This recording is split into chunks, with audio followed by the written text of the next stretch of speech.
ਸਤਿ ਸ਼੍ਰੀ ਅਕਾਲ ਪਿਆਰੇ ਵਿਦਿਆਰਥੀਓ, ਮੈਂ ਤੁਹਾਡਾ ਆਪਣਾ ਪੰਜਾਬੀ ਅਧਿਆਪਕ ਸ਼ਿਵਦੇਵ ਸਿੰਘ ਤੁਹਾਡਾ ਸਾਰਿਆਂ ਦਾ ਸਵਾਗਤ ਕਰਦਾ ਹਾਂ। ਆਓ ਅਸੀਂ ਅੱਜ ਦਾ ਵਿਸ਼ਾ ਸ਼ੁਰੂ ਕਰਦੇ ਹਾਂ। ਸਾਡਾ ਅੱਜ ਦਾ ਵਿਸ਼ਾ ਹੈ ਪੰਜਾਬੀ ਪਾਠ ਪੁਸਤਕ ਸੰਦਲੀ ਪੈੜਾ ਭਾਗ 7 ਵਿੱਚ ਦਰਜ ਕਵਿਤਾ ਸ਼ਹੀਦੀ ਸੰਦੇਸ਼, ਜਿਸ ਦੇ ਕਵੀ S.S. ਮੀਸ਼ਾ ਜੀ ਹਨ। ਆਓ ਹੁਣ ਅਸੀਂ ਇਸ ਕਵਿਤਾ ਬਾਰੇ ਵਿਸਥਾਰ ਵਿੱਚ ਜਾਣਕਾਰੀ ਹਾਸਲ ਕਰਦੇ ਹਾਂ। ਸਭ ਤੋਂ ਪਹਿਲਾਂ ਅਸੀਂ ਇਸ ਕਵਿਤਾ ਦੇ ਸਿੱਖਿਆ ਉਦੇਸ਼, ਸਿੱਖਣਯੋਗ ਗੱਲਾਂ ਜਾਂ ਲਰਨਿੰਗ ਆਬਜੈਕਟ ਬਾਰੇ ਜਾਣਕਾਰੀ ਹਾਸਲ ਕਰਦੇ ਹਾਂ। ਸਭ ਤੋਂ ਪਹਿਲੇ ਹੈ ਕਿ ਵਿਦਿਆਰਥੀਆਂ ਨੂੰ ਵਿਸ਼ੇ ਸੰਬੰਧੀ ਜਾਣਕਾਰੀ ਪ੍ਰਾਪਤ ਹੋਵੇਗੀ। ਨੰਬਰ 2, ਸ਼੍ਰੀ ਗੁਰੂ ਤੇਗ ਬਹਾਦਰ ਜੀ ਦੇ ਜੀਵਨ ਅਤੇ ਸ਼ਹੀਦੀ ਬਾਰੇ ਪਤਾ ਚੱਲੇਗਾ। ਨੈਕਸਟ ਹੈ ਸਿੱਖ ਗੁਰੂਆਂ ਬਾਰੇ ਵਿਸਥਾਰ ਵਿੱਚ ਜਾਣ ਸਕਣਗੇ। ਨੰਬਰ 4, ਧਰਮ ਦੀ ਖਾਤਰ ਕੁਰਬਾਨੀ ਦੇਣ ਵਰਗੇ ਗੁਣ ਪੈਦਾ ਹੋਣਗੇ। ਨੰਬਰ 5, ਨੈਤਿਕ ਗੁਣਾਂ ਦਾ ਵਿਕਾਸ ਹੋਵੇਗਾ। ਨੰਬਰ 6, ਸ਼ਬਦ ਭੰਡਾਰ ਵਿੱਚ ਵਾਧਾ ਹੋਵੇਗਾ। ਪਿਆਰੇ ਵਿਦਿਆਰਥੀਓ, ਕਵਿਤਾ ਸ਼ੁਰੂ ਕਰਨ ਤੋਂ ਪਹਿਲੇ ਮੈਂ ਤੁਹਾਨੂੰ ਦੱਸਣਾ ਚਾਹੁੰਦਾ ਹਾਂ, ਇਸ ਕਵਿਤਾ ਦੇ ਵਿੱਚ ਕੁਝ ਔਖੇ ਸ਼ਬਦ ਹਨ ਜਿਨ੍ਹਾਂ ਦੇ ਅਰਥ ਤੁਸੀਂ ਆਪਣੀ ਸਕਰੀਨ 'ਤੇ ਦੇਖ ਰਹੇ ਹੋ। ਇਹਨਾਂ ਔਖੇ ਸ਼ਬਦਾਂ ਦੇ ਅਰਥਾਂ ਨੂੰ ਤੁਸੀਂ ਆਪਣੀ ਕਾਪੀ 'ਤੇ ਨੋਟ ਕਰ ਲੈਣਾ ਹੈ ਅਤੇ ਜਿਵੇਂ ਜਿਵੇਂ ਮੈਂ ਇਸ ਕਵਿਤਾ ਨੂੰ ਪੜ੍ਹਾਵਾਂਗਾ ਹੋਰ ਵੀ ਜੋ ਔਖੇ ਸ਼ਬਦ ਆਉਣਗੇ ਉਹਨਾਂ ਦੇ ਵੀ ਅਰਥ ਮੈਂ ਤੁਹਾਨੂੰ ਨਾਲ ਨਾਲ ਲਿਖਵਾਉਂਦਾ ਜਾਵਾਂਗਾ ਅਤੇ ਤੁਸੀਂ ਉਹ ਔਖੇ ਸ਼ਬਦਾਂ ਦੇ ਅਰਥ ਆਪਣੀ ਕਾਪੀ 'ਤੇ ਨੋਟ ਕਰਦੇ ਰਹਿਣਾ ਹੈ। ਆਓ ਹੁਣ ਇਸ ਕਵਿਤਾ ਦੇ ਅਸੀਂ ਸਰਲ ਅਰਥ ਕਰਦੇ ਹਾਂ। ਸਰਲ ਅਰਥ ਕਰਨ ਤੋਂ ਪਹਿਲੇ ਮੈਂ ਤੁਹਾਨੂੰ ਇਸ ਕਵਿਤਾ ਦੇ ਪ੍ਰਸੰਗ ਬਾਰੇ ਜਾਣਕਾਰੀ ਦੇ ਦਿੰਦਾ ਹਾਂ ਕਿ ਸ਼ਹੀਦੀ ਸੰਦੇਸ਼ ਕਵਿਤਾ ਸਾਡੀ ਪਾਠ ਪੁਸਤਕ ਸੰਦਲੀ ਪੈੜਾ ਪੰਜਾਬੀ ਪਾਠਮਾਲਾ ਭਾਗ 7 ਵਿੱਚ ਦਰਜ S.S. ਮੀਸ਼ਾ ਜੀ ਦੁਆਰਾ ਲਿਖੀ ਹੋਈ ਕਵਿਤਾ ਹੈ। ਇਸ ਕਵਿਤਾ ਦੇ ਵਿੱਚ ਕਵੀ ਨੇ ਸਾਨੂੰ ਸ਼੍ਰੀ ਗੁਰੂ ਤੇਗ ਬਹਾਦਰ ਜੀ, ਜੋ ਕਿ ਸਿੱਖਾਂ ਦੇ 9ਵੇਂ ਗੁਰੂ ਸਨ, ਜੀ ਦੀ ਸ਼ਹੀਦੀ ਬਾਰੇ ਵਿਸਥਾਰ ਵਿੱਚ ਦੱਸਿਆ ਹੈ। ਤੇ ਆਓ ਹੁਣ ਅਸੀਂ ਇਸ ਕਵਿਤਾ ਦੇ ਸਰਲ ਅਰਥ ਕਰਦੇ ਹਾਂ। ਗੁਰੂ ਨੇ ਸਾਨੂੰ ਸਮਝਾਇਆ ਬਣ ਕੇ ਹਿੰਦ ਦੀ ਚਾਦਰ, ਧਰਮ ਸਾਰੇ ਪਵਿੱਤਰ ਨੇ ਕਰੋ ਹਰ ਧਰਮ ਦਾ ਆਦਰ। ਬੇਟਾ ਇੱਥੇ ਇੱਕ ਗੱਲ ਪਹਿਲੇ ਮੈਂ ਦੱਸ ਦੇਵਾਂ ਕਿ ਹਿੰਦ ਦੀ ਚਾਦਰ ਤੋਂ ਭਾਵ ਹੈ ਕਿ ਸ਼੍ਰੀ ਗੁਰੂ ਤੇਗ ਬਹਾਦਰ ਜੀ, ਜੋ ਕਿ ਸਿੱਖਾਂ ਦੇ 9ਵੇਂ ਗੁਰੂ ਸਨ, ਉਹਨਾਂ ਨੇ ਆਪਣੀ ਸ਼ਹੀਦੀ ਹਿੰਦੂ ਧਰਮ ਦੀ ਰੱਖਿਆ ਦੇ ਲਈ ਦੇ ਦਿੱਤੀ ਸੀ ਕਿ ਉਹਨਾਂ ਨੇ ਆਪਣਾ ਜੀਵਨ ਜੋ ਸੀ ਉਹ ਕਸ਼ਮੀਰੀ ਪੰਡਤ ਜਦੋਂ ਗੁਰੂ ਤੇਗ ਬਹਾਦਰ ਜੀ ਕੋਲ ਮਦਦ ਲਈ ਆਏ ਸਨ ਕਿ ਉਸ ਵੇਲੇ ਦਾ ਮੁਗਲ ਸ਼ਾਸਕ ਔਰੰਗਜ਼ੇਬ ਜ਼ਬਰਦਸਤੀ ਹਿੰਦੂਆਂ ਨੂੰ ਮੁਸਲਿਮ ਬਣਾ ਰਿਹਾ ਸੀ, ਤਾਂ ਗੁਰੂ ਤੇਗ ਬਹਾਦਰ ਜੀ ਨੇ ਆਪਣੇ ਕੁਰਬਾਨੀ ਦੇ ਦਿੱਤੀ ਸੀ। ਇਸ ਕਰਕੇ ਗੁਰੂ ਤੇਗ ਬਹਾਦਰ ਜੀ ਨੂੰ ਹਿੰਦ ਦੀ ਚਾਦਰ ਵੀ ਕਿਹਾ ਜਾਂਦਾ ਹੈ। ਗੁਰੂ ਨੇ ਸਾਨੂੰ ਸਮਝਾਇਆ ਹੈ ਬਣ ਕੇ ਹਿੰਦ ਦੀ ਚਾਦਰ, ਧਰਮ ਸਾਰੇ ਪਵਿੱਤਰ ਨੇ ਕਰੋ ਹਰ ਧਰਮ ਦਾ ਆਦਰ। ਕਿ ਜਿਵੇਂ ਸ਼੍ਰੀ ਗੁਰੂ ਤੇਗ ਬਹਾਦਰ ਜੀ ਨੇ ਹਿੰਦੂ ਧਰਮ ਦੇ ਲਈ ਆਪਣਾ ਜੀਵਨ ਕੁਰਬਾਨ ਕਰ ਦਿੱਤਾ, ਸਾਨੂੰ ਸ਼੍ਰੀ ਗੁਰੂ ਤੇਗ ਬਹਾਦਰ ਜੀ ਨੇ ਦੱਸਿਆ ਹੈ ਕਿ ਸਾਰੇ ਧਰਮ ਪਵਿੱਤਰ ਹਨ ਤੇ ਹਰੇਕ ਧਰਮ ਦਾ ਸਾਨੂੰ ਆਦਰ ਸਤਿਕਾਰ ਕਰਨਾ ਚਾਹੀਦਾ ਹੈ। ਕੋਈ ਆਪਣੇ ਧਰਮ ਦੀ ਪਰ ਕਿਸੇ ਨੂੰ ਧੋਸ ਨਾ ਦੇਵੇ, ਜ਼ਬਰ ਦੇ ਆਸਰੇ ਇਹ ਦੂਜਿਆਂ ਤੇ ਠੋਸ ਨਾ ਦੇਵੇ। ਕਿ ਬੇਟਾ ਧੋਸ ਦਾ ਮਤਲਬ ਇਹ ਹੁੰਦਾ ਹੈ ਕਿ ਡਰਾਵਾ ਨਹੀਂ ਦੇਣਾ, ਧਮਕੀ ਨਹੀਂ ਦੇਣੀ। ਕਿ ਕਵੀ ਕਹਿ ਰਿਹਾ ਹੈ ਕਿ ਕਿਸੇ ਨੂੰ ਵੀ ਆਪਣੇ ਧਰਮ ਦਾ ਕਿਸੇ ਤੇ ਡਰਾਵਾ ਨਹੀਂ ਦੇਣਾ ਚਾਹੀਦਾ ਹੈ। ਜ਼ਬਰ ਦੇ ਆਸਰੇ, ਜ਼ਬਰ ਦਾ ਮਤਲਬ ਹੁੰਦਾ ਹੈ ਜ਼ੁਲਮ, ਜ਼ੁਲਮ ਦੇ ਆਸਰੇ ਇਹ ਦੂਜਿਆਂ ਤੇ ਠੋਸ ਨਾ ਦੇਵੇ। ਕਿ ਅਸੀਂ ਜ਼ੁਲਮ ਕਰਕੇ ਕਿਸੇ ਤੇ ਆਪਣਾ ਧਰਮ ਨਹੀਂ ਠੋਸ ਸਕਦੇ। ਮੈਂ ਨਿੱਕੇ ਮੂੰਹ ਚੋਂ ਕੀ ਆਖਾਂ ਜਦੋਂ ਇਤਿਹਾਸ ਹੈ ਸਾਖੀ। ਸਾਖੀ ਦਾ ਮਤਲਬ ਕੀ ਆ? ਗਵਾਹ। ਕਿ ਮੈਂ ਆਪਣੇ ਛੋਟੇ ਜਿਹੇ ਮੂੰਹ ਦੇ ਵਿੱਚ ਕੀ ਕਹਾਂ, ਛੋਟੇ ਜਿਹੇ ਮੂੰਹ ਨਾਲ ਕੀ ਕਹਾਂ ਜਦੋਂ ਕਿ ਇਤਿਹਾਸ ਇਸ ਗੱਲ ਦਾ ਗਵਾਹ ਹੈ।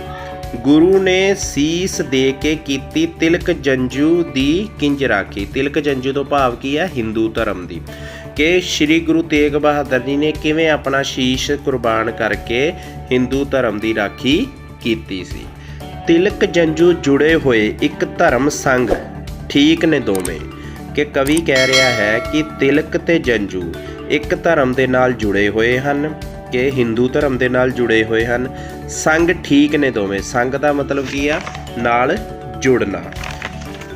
ਇਬਾਦਤ ਦੀ ਆਜ਼ਾਦੀ ਦੇ ਐਪਰ ਪ੍ਰਤੀਕ ਨੇ ਦੋਵੇਂ। ਇਬਾਦਤ ਦਾ ਮਤਲਬ ਹੁੰਦਾ ਹੈ ਕਿ ਰੱਬ ਦਾ ਸਿਮਰਨ, ਰੱਬ ਦੀ ਬੰਦਗੀ ਕਰਨਾ, ਤੇ ਪ੍ਰਤੀਕ ਤੋਂ ਭਾਵ ਕੀ ਆ? ਚਿੰਨ੍ਹ। ਕਿ ਇਹ ਦੋਵੇਂ ਜੋ ਹੈ ਰੱਬ ਦੀ ਭਗਤੀ ਅਤੇ ਪ੍ਰਤੀਕ ਨੇ ਦੋਵੇਂ, ਕਿ ਉਸ ਦੇ ਚਿੰਨ੍ਹ ਹਨ ਦੋਵੇਂ।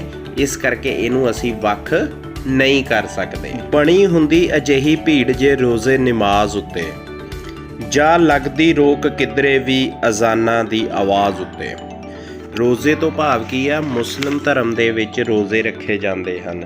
ਇਸਲਾਮ ਧਰਮ ਦੇ ਵਿੱਚ ਜੋ ਵਰਤ ਰੱਖਦੇ ਹਨ ਉਹਨੂੰ ਰੋਜ਼ੇ ਆਖਦੇ ਹਨ। ਅਜ਼ਾਨ ਦਾ ਮਤਲਬ ਹੈ ਨਮਾਜ਼ ਪੜ੍ਹਨ ਲਈ, ਠੀਕ ਹੈ।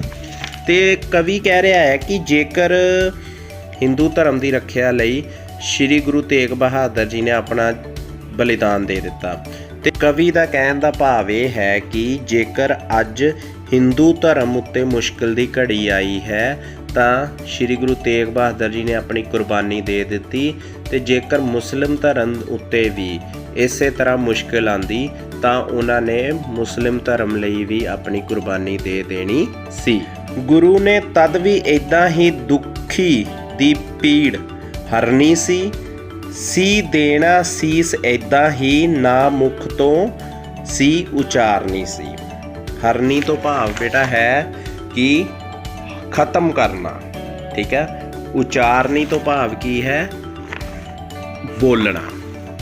ਤੇ ਕਵੀ ਕਹਿੰਦਾ ਹੈ ਕਿ ਗੁਰੂ ਤੇਗ ਬਹਾਦਰ ਜੀ ਨੇ ਜੇਕਰ ਮੁਸਲਿਮ ਧਰਮ ਦੇ ਉੱਤੇ ਵੀ ਇਸੇ ਤਰ੍ਹਾਂ ਦੁੱਖ ਦੀ ਘੜੀ ਆਂਦੀ ਤਾਂ ਉਹਨਾਂ ਨੇ ਇਸੇ ਤਰ੍ਹਾਂ ਹੀ ਉਹਨਾਂ ਦੀ ਦੁੱਖ ਦੀ ਘੜੀ ਵਿੱਚ ਖਾਤਮਾ ਕਰਨਾ ਸੀ ਦੁੱਖਾਂ ਦਾ, ਤੇ ਇਸੇ ਤਰ੍ਹਾਂ ਹੀ ਉਹਨਾਂ ਨੇ ਕੁਰਬਾਨੀ ਦਿੰਦੇ ਹੋਏ ਮੂੰਹ ਦੇ ਵਿੱਚੋਂ ਸੀ ਤੱਕ ਵੀ ਨਹੀਂ ਕਰਨਾ ਸੀ। ਗੁਰੂ ਨੇ ਸਾਨੂੰ ਸਮਝਾਇਆ ਹੈ ਬਣ ਕੇ ਹਿੰਦ ਦੀ ਚਾਦਰ, ਧਰਮ ਸਾਰੇ ਪਵਿੱਤਰ ਨੇ ਕਰੋ ਹਰ ਧਰਮ ਦਾ ਆਦਰ। ਕਵੀ ਫਿਰ ਕਹਿ ਰਿਹਾ ਹੈ ਕਿ ਗੁਰੂ ਨੇ ਸਾਨੂੰ ਸਮਝਾਇਆ ਹੈ ਕਿ ਕਿਵੇਂ ਹਿੰਦ ਦੀ ਚਾਦਰ ਬਣ ਕੇ ਉਹਨਾਂ ਨੇ ਧਰਮ ਦੀ ਰੱਖਿਆ ਕੀਤੀ ਹੈ, ਉਸੇ ਤਰ੍ਹਾਂ ਸਾਨੂੰ ਵੀ ਹਰੇਕ ਧਰਮ ਦਾ ਆਦਰ ਸਤਿਕਾਰ ਕਰਨਾ ਚਾਹੀਦਾ ਹੈ, ਕਿਉਂਕਿ ਸਾਰੇ ਧਰਮ ਹੀ ਪਵਿੱਤਰ ਹਨ। ਗੁਰੂ ਨੇ ਦੱਸਿਆ ਹੈ ਚੱਜ ਨਿਰਭੈ ਹੋ ਕੇ ਜੀਵਨ ਦਾ, ਭਲਾ ਸਰਬੱਤ ਦਾ ਮੰਗਦੇ ਸ਼ਹੀਦੀ ਜਾਮ ਪੀਵਨ ਦਾ। ਚੱਜ ਦਾ ਮਤਲਬ ਹੁੰਦਾ ਆ ਢੰਗ, ਨਿਰਭੈ ਦਾ ਮਤਲਬ ਹੁੰਦਾ ਆ ਡਰ, ਨਿਡਰ ਹੋ ਕੇ। ਕਿ ਗੁਰੂ ਨੇ ਸਾਨੂੰ ਦੱਸਿਆ ਹੈ ਕਿ ਕਿਵੇਂ ਨਿਡਰ ਹੋ ਕੇ ਜੀਵਨ ਜਿਉਣਾ ਚਾਹੀਦਾ ਹੈ, ਭਲਾ ਸਰਬੱਤ ਦਾ ਮੰਗਦੇ ਹੋਏ ਸਾਨੂੰ ਕਿਵੇਂ ਆਪਣਾ ਆਪ ਕੁਰਬਾਨ ਕਰ ਦੇਣਾ ਚਾਹੀਦਾ ਹੈ। ਕਿਤੇ ਵੀ ਜਦ ਹੈ ਭਗਤੀ ਨਾਲ ਇਵੇਂ ਉਲਝਦੀ ਸ਼ਕਤੀ, ਹੈ ਸ਼ਕਤੀ ਡਗਮਗਾ ਜਾਂਦੀ ਨਹੀਂ ਪਰ ਡੋਲਦੀ ਭਗਤੀ। ਕਿ ਕਵੀ ਕਹਿ ਰਿਹਾ ਹੈ ਕਿ ਜਦ ਕਦੇ ਵੀ ਭਗਤੀ ਨਾਲ, ਭਗਤੀ ਤੋਂ ਭਾਵ ਕੀ ਹੈ? ਕਿ ਜੋ ਜਿਵੇਂ ਗੁਰੂ ਤੇਗ ਬਹਾਦਰ ਜੀ ਸ਼ਾਂਤੀ ਪ੍ਰਤੀਕ ਸਨ, ਲੋਕਾਂ ਨੂੰ ਉਪਦੇਸ਼ ਦਿੰਦੇ ਸਨ ਚੰਗੇ ਕਰਮ ਦੇ, ਸਾਰੇ ਧਰਮਾਂ ਦਾ ਸਤਿਕਾਰ ਕਰਨ ਲਈ ਕਹਿੰਦੇ ਸਨ। ਕਿ ਕਹਿੰਦੇ ਜਦੋਂ ਵੀ ਕਦੇ ਭਗਤੀ ਉਲਝਦੀ ਹੈ ਸ਼ਕਤੀ ਨਾਲ, ਕਿ ਜ਼ਾਲਮ ਸ਼ਾਸਕ ਦੇ ਨਾਲ ਜਦੋਂ ਕਦੇ ਵੀ ਕਿਸੇ ਗੁਰੂ ਪੀਰ ਦਾ ਵਾਹ ਪੈਂਦਾ ਹੈ ਤਾਂ ਸ਼ਕਤੀ ਜੋ ਹੈ ਉਹ ਡਗਮਗਾ ਜਾਂਦੀ ਹੈ, ਭਗਤੀ ਕਦੇ ਵੀ ਨਹੀਂ ਡੋਲਦੀ ਹੈ। ਕਿ ਸ਼ਕਤੀ ਨੂੰ ਹਾਰਨਾ ਹੀ ਪੈਂਦਾ ਹੈ ਤੇ ਭਗਤੀ ਜੋ ਹੈ ਹਮੇਸ਼ਾ ਹੀ ਉਸ ਦੀ ਜਿੱਤ ਹੁੰਦੀ ਹੈ। ਅੱਗੇ ਕਵੀ ਕਹਿ ਰਿਹਾ ਹੈ ਬਥੇਰੇ ਅਤਿਆਚਾਰਾਂ ਸੁਭਾਅ ਅਜ਼ਮਾ ਕੇ ਤੱਕਿਆ ਹੈ, ਕਦੇ ਚਿਣਿਆ ਹੈ ਨੀਹਾਂ ਵਿੱਚ, ਕਦੇ ਪਿੰਜਰੇ ਵਿੱਚ ਡੱਕਿਆ ਹੈ। ਅਤਿਆਚਾਰ ਤੋਂ ਭਾਵ ਕੀ ਹੈ? ਜ਼ੁਲਮ ਕਰਨੇ। ਅਜ਼ਮਾ ਕੇ ਤੋਂ ਭਾਵ ਕੀ ਹੈ? ਕਿ ਅਜ਼ਮਾਉਣਾ, ਕਿਸੇ ਨੂੰ ਪਰਖਣਾ, ਠੀਕ ਹੈ। ਕਿ ਕਵੀ ਕਹਿ ਰਿਹਾ ਹੈ ਕਿ ਬਥੇਰੇ ਅਤਿਆਚਾਰ ਕੀਤੇ ਹਨ, ਜ਼ੁਲਮ ਕੀਤੇ ਹਨ, ਤੇ ਅਜ਼ਮਾ ਕੇ ਵੀ ਦੇਖ ਲਿਆ ਹੈ, ਪਰਖ ਕੇ ਵੀ ਦੇਖ ਲਿਆ ਹੈ। ਕਦੇ ਨੀਹਾਂ ਵਿੱਚ ਚਿਣਿਆ ਗਿਆ ਤੇ ਕਦੇ ਪਿੰਜਰਿਆਂ ਦੇ ਵਿੱਚ ਬੰਦ ਕਰਕੇ ਵੀ ਦੇਖ ਲਿਆ ਹੈ। ਭਗਤੀ ਕਦੇ ਵੀ ਨਹੀਂ ਡੋਲਦੀ ਹੈ। ਅਸੀਂ ਰੁੱਤ ਨਾਲ ਲਿਖੀ ਹੈ ਸਦਾ ਇਹ ਬਾਤ ਮਾਨਵ ਦੀ, ਹੈ ਦੇਹਰਾ ਤੇ ਮਸੀਤ ਇੱਕੋ, ਹੈ ਇੱਕੋ ਜਾਤ ਮਾਨਵ ਦੀ। ਕਿ ਕਵੀ ਕਹਿ ਰਿਹਾ ਆ ਕਿ ਇਹ ਜੋ ਦੇਹਰਾ ਤੋਂ ਭਾਵ ਕੀ ਹੈ? ਗੁਰਦੁਆਰਾ, ਕੋਈ ਦਰਵਾਜ਼ਾ ਕਿਸੇ ਪਰਮਾਤਮਾ ਦਾ, ਚਾਹੇ ਉਹ ਅੱਲਾ ਦਾ ਹੋਵੇ, ਵਾਹਿਗੁਰੂ ਦਾ ਹੋਵੇ, ਕਿਸੇ ਮੰਦਰ ਦਾ ਹੋਵੇ, ਕਿ ਇਹ ਜੋ ਸਾਰੇ ਮੰਦਰ, ਮਸੀਤਾਂ, ਗੁਰਦੁਆਰੇ ਹਨ, ਜੋ ਵੀ ਹਨ, ਇਹ ਸਾਰੇ ਇੱਕੋ ਹੀ ਹਨ। ਸਾਰੇ ਮਾਨਵ ਦੀ ਇੱਕੋ ਹੀ ਜਾਤ ਹੈ ਤੇ ਸਾਨੂੰ ਸਾਰਿਆਂ ਨੂੰ ਇੱਕ ਤਰ੍ਹਾਂ ਹੀ ਰਹਿਣਾ ਚਾਹੀਦਾ ਹੈ, ਇੱਕਮਿਕ ਹੋ ਕੇ ਰਹਿਣਾ ਚਾਹੀਦਾ ਹੈ। ਕੋਈ ਨਿਕਲ ਕੇ ਭੋਰੇ ਚੋਂ ਜੇ ਮਕਤਲ ਤੀਕ ਜਾਂਦਾ ਹੈ, ਕਿਤੇ ਨਹੀਂ ਝਿਜਕਦਾ ਰਾਹ ਵਿੱਚ ਉਹ ਕਿੰਨਾ ਠੀਕ ਜਾਂਦਾ ਹੈ। ਭੋਰੇ ਤੋਂ ਭਾਵ ਕੀ ਹੈ? ਤਹਿਖਾਨਾ। ਮਕਤਲ ਤੋਂ ਭਾਵ ਕੀ ਹੈ? ਕਤਲ ਕਰਨ ਦੀ ਥਾਂ। ਕਿ ਜਿਵੇਂ ਕੋਈ ਭੋਰੇ ਦੇ ਵਿੱਚੋਂ ਦੀ ਨਿਕਲ ਕੇ ਜਦੋਂ ਜਿੱਥੇ ਸ਼ਹੀਦ ਕੀਤਾ ਜਾਂਦਾ ਹੈ, ਕਿਸੇ ਨੂੰ ਕਤਲ ਕੀਤਾ ਜਾਂਦਾ ਹੈ, ਉੱਥੇ ਜਾਂਦਾ ਹੈ, ਉਹ ਫਿਰ ਵੀ ਨਹੀਂ ਝਿਜਕਦਾ ਹੈ। ਉਹਨੂੰ ਪਤਾ ਹੈ ਕਿ ਮੇਰਾ ਰਾਹ ਬਿਲਕੁਲ ਠੀਕ ਹੈ। ਜੋ ਭਗਤ ਵਿਅਕਤੀ ਹੁੰਦਾ ਆ, ਉਹ ਕਿਸੇ ਵੀ ਚੀਜ਼ ਤੋਂ ਨਹੀਂ ਡਰਦਾ ਹੈ, ਉਸ ਨੂੰ ਮੌਤ ਤੋਂ ਬਿਲਕੁਲ ਹੀ ਡਰ ਨਹੀਂ ਲੱਗਦਾ ਹੈ। ਅਸੀਂ ਦੇਗੀ ਉਬਲਦੇ ਵਿੱਚ ਵੀ ਕਦੀ ਦਲਗੀਰ ਨਹੀਂ ਹੋਣਾ ਤੇ ਤਿੱਖੇ ਆਰਿਆਂ ਤੋਂ ਸਿਦਕ ਸਾਡਾ ਚੀਰ ਨਹੀਂ ਹੋਣਾ। ਤੇ ਬੇਟਾ ਇਹ ਜੋ ਗੱਲ ਕੀਤੀ ਗਈ ਹੈ ਕਿ ਜਦੋਂ ਗੁਰੂ ਤੇਗ ਬਹਾਦਰ ਜੀ ਦੀ ਸ਼ਹੀਦੀ ਕੀਤੀ ਗਈ ਸੀ, ਉਹਨਾਂ ਤੋਂ ਪਹਿਲੇ 3 ਸਿੰਘਾਂ ਨੂੰ, ਜੋ ਕਿ ਗੁਰੂ ਤੇਗ ਬਹਾਦਰ ਜੀ ਦੇ ਨਾਲ ਸਨ, ਭਾਈ ਮਤੀ ਦਾਸ, ਭਾਈ ਸਤੀ ਦਾਸ ਤੇ ਭਾਈ ਦਿਆਲਾ ਜੀ, ਇਹਨਾਂ ਨੂੰ ਸ਼ਹੀਦ ਕੀਤਾ ਗਿਆ ਸੀ ਕਰਮਵਾਰ। ਇਹਨਾਂ ਨੂੰ ਆਰੇ ਦੇ ਨਾਲ ਚੀਰਿਆ ਗਿਆ ਸੀ। ਜਲਦੀ ਦੇਗ ਦੇ ਵਿੱਚ, ਉਬਲਦੀ ਦੇਗ ਦੇ ਵਿੱਚ ਇਹਨਾਂ ਨੂੰ ਪਾਇਆ ਗਿਆ ਸੀ, ਜਾਂ ਇਹਨਾਂ ਨੂੰ ਜਿਹੜਾ ਰੂੰ ਦੇ ਵਿੱਚ ਲਪੇਟ ਕੇ ਤੇ ਅੱਗ ਲਗਾ ਦਿੱਤੀ ਗਈ ਸੀ। ਇਸ ਤਰ੍ਹਾਂ ਗੁਰੂ ਸਾਹਿਬ ਦੇ 3 ਸਿੰਘਾਂ ਨੂੰ ਸ਼ਹੀਦ ਕੀਤਾ ਗਿਆ ਸੀ ਤਾਂ ਕਿ ਗੁਰੂ ਤੇਗ ਬਹਾਦਰ ਜੀ ਡੋਲ ਜਾਣ। ਤੇ ਗੁਰੂ ਤੇਗ ਬਹਾਦਰ ਜੀ ਨੇ ਕਿਹਾ ਕਿ ਅਸੀਂ ਉਬਲਦੀ ਦੇਗ ਵਿੱਚ ਵੀ ਪੈ ਕੇ ਦੇਖ ਲਿਆ। ਦਿਲਗੀਰ ਤੋਂ ਭਾਵ ਕੀ ਹੈ? ਕਿ ਉਦਾਸ, ਠੀਕ ਆ, ਕਿ ਅਸੀਂ ਉਬਲਦੀ ਦੇਗ ਦੇ ਵਿੱਚ ਵੀ ਦੇਖ ਲਿਆ ਪਰ ਫਿਰ ਵੀ ਅਸੀਂ ਉਦਾਸ ਨਹੀਂ ਹੋਏ, ਸਾਡਾ ਮਨ ਨਹੀਂ ਡੋਲਿਆ। ਤੇ ਤਿੱਖੇ ਆਰਿਆਂ ਤੋਂ ਸਿਦਕ ਸਾਡਾ ਚੀਰ ਨਹੀਂ ਹੋਇਆ। ਸਿਦਕ ਤੋਂ ਭਾਵ ਹੈ ਭਰੋਸਾ, ਵਿਸ਼ਵਾਸ, ਕਿ ਸਾਡਾ ਜਿਹੜਾ ਭਰੋਸਾ ਸੀ, ਵਿਸ਼ਵਾਸ ਸੀ, ਉਹ ਤਿੱਖੇ ਆਰਿਆਂ ਨੇ ਵੀ ਨਹੀਂ ਚੀਰ ਸਕੇ। ਗੁਰੂ ਨੇ ਦੱਸਿਆ ਹੈ ਚੱਜ ਨਿਰਭੈ ਹੋ ਕੇ ਜੀਵਨ ਦਾ, ਭਲਾ ਸਰਬੱਤ ਦਾ ਮੰਗਦੇ ਸ਼ਹੀਦੀ ਜਾਮ ਪੀਵਨ ਦਾ। ਕਿ ਸਾਨੂੰ ਗੁਰੂ ਨੇ ਦੱਸਿਆ ਹੈ ਕਿ ਕਿਵੇਂ, ਚੱਜ ਤੋਂ ਭਾਵ ਤਰੀਕਾ, ਢੰਗ ਦੱਸਿਆ ਹੈ ਕਿ ਕਿਵੇਂ ਨਿਰਭੈ ਤੋਂ ਪਹਿਲਾਂ ਵੀ ਦੱਸਿਆ ਸੀ ਕਿ ਕਿਵੇਂ ਨਿਡਰ ਹੋ ਕੇ ਜੀਣਾ ਚਾਹੀਦਾ ਹੈ। ਤੇ ਭਲਾ ਸਰਬੱਤ ਦਾ, ਕਿ ਸਰਬੱਤ ਦਾ ਭਾਵ ਕੀ ਹੈ? ਸਾਰਿਆਂ ਦਾ, ਕਿ ਸਾਨੂੰ ਸਾਰਿਆਂ ਦਾ ਭਲਾ ਮੰਗਣਾ ਚਾਹੀਦਾ ਹੈ। ਤੇ ਸ਼ਹੀਦੀ ਜਾਮ, ਕਿ ਜੇਕਰ ਧਰਮ ਦੀ ਰੱਖਿਆ ਦੇ ਲਈ ਸਾਨੂੰ ਜਾਨ ਵੀ ਵਾਰਨੀ ਪਵੇ ਤਾਂ ਡਰਨਾ ਨਹੀਂ ਚਾਹੀਦਾ ਆ। ਉਹ ਚਾਹੇ ਧਰਮ ਆਪਣਾ ਧਰਮ ਹੋਵੇ ਜਾਂ ਦੂਸਰਾ ਧਰਮ ਹੋਵੇ, ਠੀਕ ਹੈ।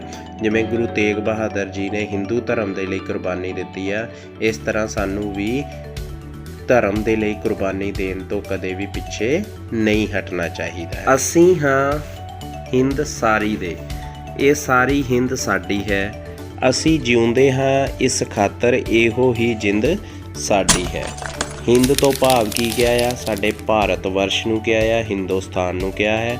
ਕਿ ਕਵੀ ਕਹਿ ਰਿਹਾ ਹੈ ਕਿ ਅਸੀਂ ਹਾਂ ਹਿੰਦ ਸਾਰੀ ਦੇ, ਕਿ ਅਸੀਂ ਸਾਰੇ ਹਿੰਦੁਸਤਾਨ ਦੇ ਹਾਂ, ਇਹ ਸਾਰੀ ਹਿੰਦ ਸਾਡੀ ਹੈ, ਕਿ ਸਾਰਾ ਹਿੰਦੁਸਤਾਨ ਸਾਡਾ ਹੈ। ਅਸੀਂ ਜਿਉਂਦੇ ਹਾਂ ਇਸ ਖਾਤਰ, ਇਹੋ ਜਿੰਦ ਸਾਡੀ ਹੈ। ਜਿੰਦ ਤੋਂ ਕੀ ਭਾਵ ਹੈ? ਕਿ ਜਾਨ, ਕਿ ਜੇਕਰ ਅਸੀਂ ਜਿਉਂਦੇ ਹਾਂ, ਕਿ ਇਹ ਜੋ ਹਿੰਦੁਸਤਾਨ ਹੈ ਇਹ ਸਾਡਾ ਹੈ, ਇਹ ਸਮੁੱਚਾ ਹਿੰਦੁਸਤਾਨ ਸਾਡਾ ਆਪਣਾ ਹੈ। ਤੇ ਅਸੀਂ ਕਿਸੇ ਵੀ ਧਰਮ ਦੇ ਕਿਉਂ ਨਾ ਹੋਈਏ, ਤੇ ਸਾਨੂੰ, ਸਾਡੇ ਲਈ ਸਾਰੇ ਧਰਮ ਇੱਕ ਸਮਾਨ ਹਨ। ਤੇ ਸਾਡਾ ਇਹ ਹਿੰਦੁਸਤਾਨ ਸਾਡੀ ਜਿੰਦ ਹੈ, ਸਾਡੀ ਜਾਨ ਹੈ। ਤੇ ਇਸ ਦੇ ਉੱਤੇ ਅਸੀਂ ਆਪਣੀ ਜਾਨ ਵੀ ਕੁਰਬਾਨ ਕਰ ਸਕਦੇ ਹਾਂ। ਸੋ ਪਿਆਰੇ ਵਿਦਿਆਰਥੀਓ, ਇਹ ਸੀ ਸਾਡੀ ਕਵਿਤਾ ਸ਼ਹੀਦੀ ਸੰਦੇਸ਼। ਉਮੀਦ ਕਰਦਾ ਹਾਂ ਇਸ ਵੀਡੀਓ ਨੂੰ ਦੇਖਣ ਤੋਂ ਬਾਅਦ ਤੁਹਾਨੂੰ ਇਸ ਕਵਿਤਾ ਦੇ ਸਰਲ ਅਰਥ ਸਮਝ ਆ ਗਏ ਹੋਣਗੇ। ਹੁਣ ਆਪਣੇ ਪੰਜਾਬੀ ਅਧਿਆਪਕ ਸ਼ਿਵਦੇਵ ਸਿੰਘ ਨੂੰ ਦਿਓ ਇਜਾਜ਼ਤ। ਧੰਨਵਾਦ।